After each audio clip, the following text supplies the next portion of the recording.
In my latest episode, I had the pleasure to speak to Tobias. Tobias is the co-founder and CEO of Veibeg Medical, a startup revolutionizing healthcare in Africa. Let's dive in. The first thing I learned from speaking to Tobias is going all in everything you do. When Tobias was still young, he participated in a game where out of 20,000 people, him and his friends, they emerged in the top 20. So they decided to hire a bunch of people from India to help them out so they can succeed in that game.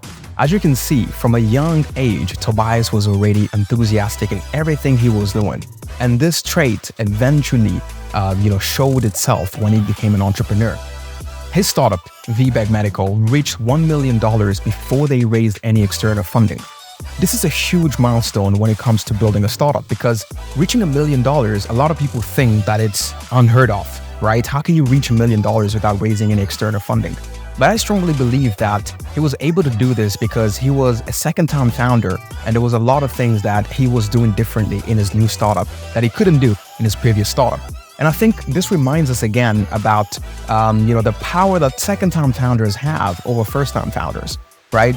When we start our entrepreneurship journey, we always believe that, we need to raise a lot of money, we need to hire a lot of people. We tend to forget that it's the key essentials of running the business as a lean startup that actually helps us being able to be successful. When you are focusing on the customer, focusing on the problem, really understanding deeply what are your customers facing as key challenges and what is the pain point and how can your product come into play to solve those problems, then you can actually unlock that value proposition that they're willing to pay for. So again, let's always remember the basics of why we got into entrepreneurship is to provide value to our customers and getting paid for it.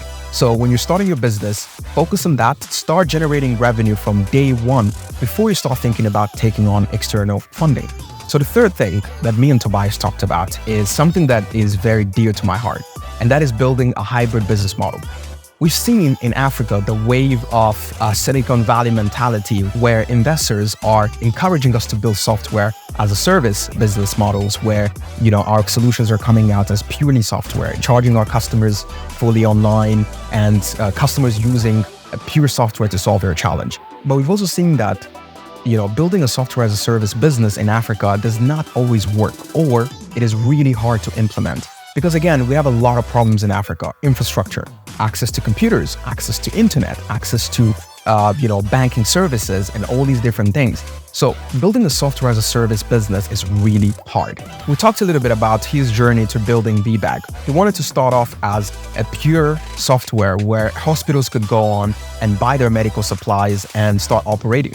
However, his co-founder, who had a lot of experience working in Africa, said that would almost be impossible or that would be extremely hard to implement.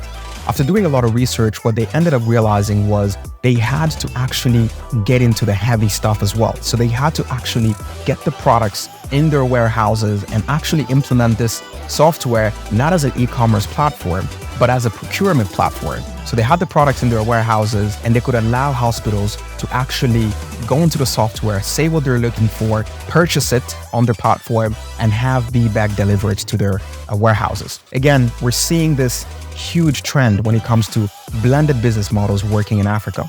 The same thing in education. Myself, when I'm building softwares for the education space, if I do not think about how many of my users do not have access to computers, I can't just build an e-learning platform. I have to also build a physical space where they can come in, learn, access different, the infrastructure, the computers, the internet, so they're able to access these learning opportunities. A lot of things to learn from entrepreneurs like Tobias and his journey, and I hope you got some value from this conversation. If you want to learn more, please watch the full episode on the link here.